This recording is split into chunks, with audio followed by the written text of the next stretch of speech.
Well, the Minister of External Affairs, Dr. S. Jaishankar, has discussed the Sudan situation with the UN chief. Now, new information that we are getting suggests that the government is in continuous touch with Indians who are stuck in Sudan, where fighting has been raging between forces loyal to Sudan's army chief, Abdel Fattah al-Burhan, and his deputy, Mohammad Hamdan Daglo, who commands the paramilitary rapid support forces. Now, the earlier advisory, of course, that was issued yesterday by the Indian government had asked Indians who are in Sudan to shelter in place. And India, of course, has been in touch with several countries to be able to get its citizens out.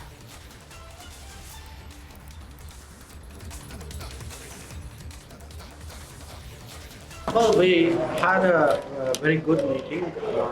I'm on my way to South America, but once the fighting in Sudan started up, I felt it was very important that I meet the SG, and it was good enough to find time. So most of our meeting was on the Sudan situation. We also, of course, discussed the G20.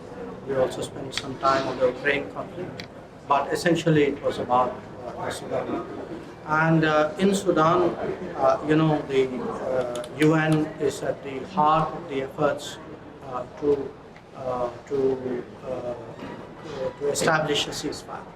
And that is really key, because at the moment, unless there is a ceasefire and unless there are corridors, it's not safe for people really to come out. So obviously we're still very concerned about the violence there, the continued fighting. There was a so-called ceasefire last night that didn't hold very long, and so people are still being hurt.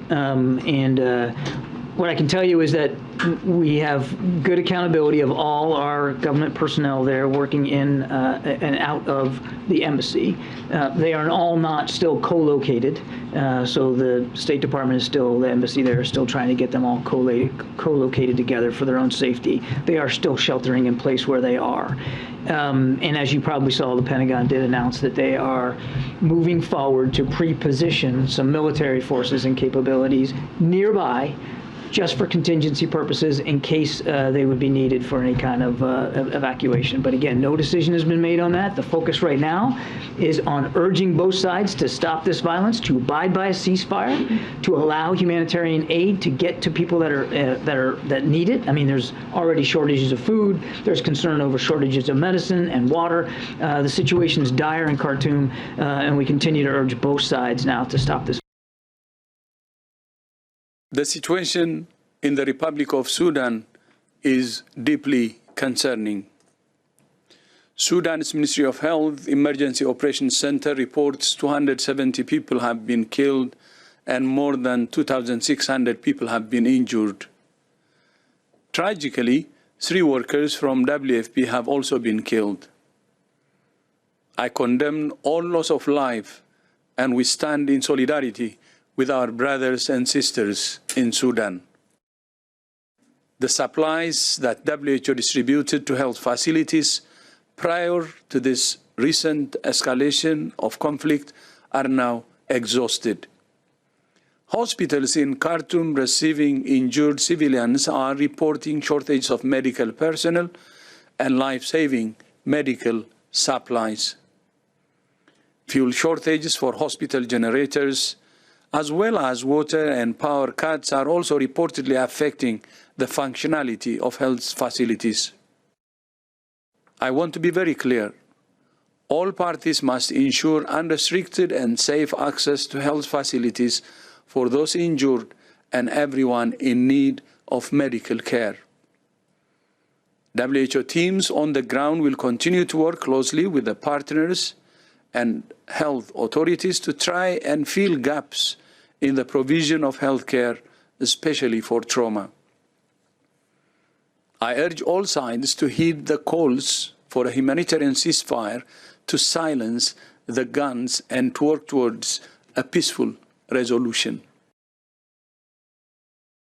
We have just finished a meeting convened by the African Union on the dramatic situation in Sudan, bringing together the United Nations, the League of Arab States, IGAD, and the European Union as well as representatives from a number of countries that are deeply committed to solving the crisis.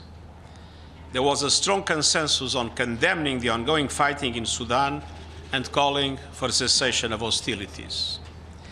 As an immediate priority, I appeal for a ceasefire to take place for at least 3 days, marking the Eid al-Fitr celebrations, to allow civilians trapped in conflict zones to escape and to seek medical treatment, food, and other essential supplies. This must be the first step in providing respite from the fighting and paving the way for a permanent ceasefire. Well, in fact, most nations, including the US, the UN and India, are urging for a ceasefire.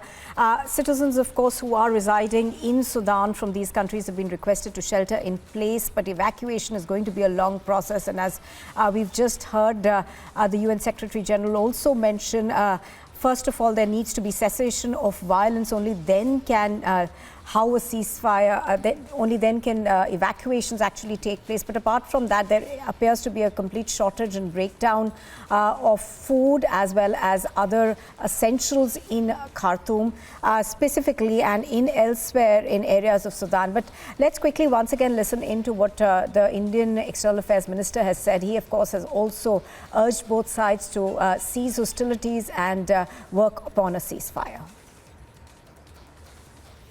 Well, we had a very good meeting. I'm on my way to South America, but once the fighting in Sudan started up, I felt it was very important that I meet the SG, and it was good enough to find time. So most of our meeting was on the Sudan situation. We also, of course, discussed the G20. We also spent some time on the Ukraine conflict, but essentially it was about Sudan. And in Sudan, the UN is at the heart of the efforts to establish a ceasefire. And that is really key, because at the moment, unless there is a ceasefire and unless there are corridors, it's not safe for people really to come out. All right, so there you can see it on those pictures. The Indian External Affairs Minister, of course, did meet the UN Secretary General, and both have urged warring sides to attempt a ceasefire before they can even attempt evacuation of citizens of other countries.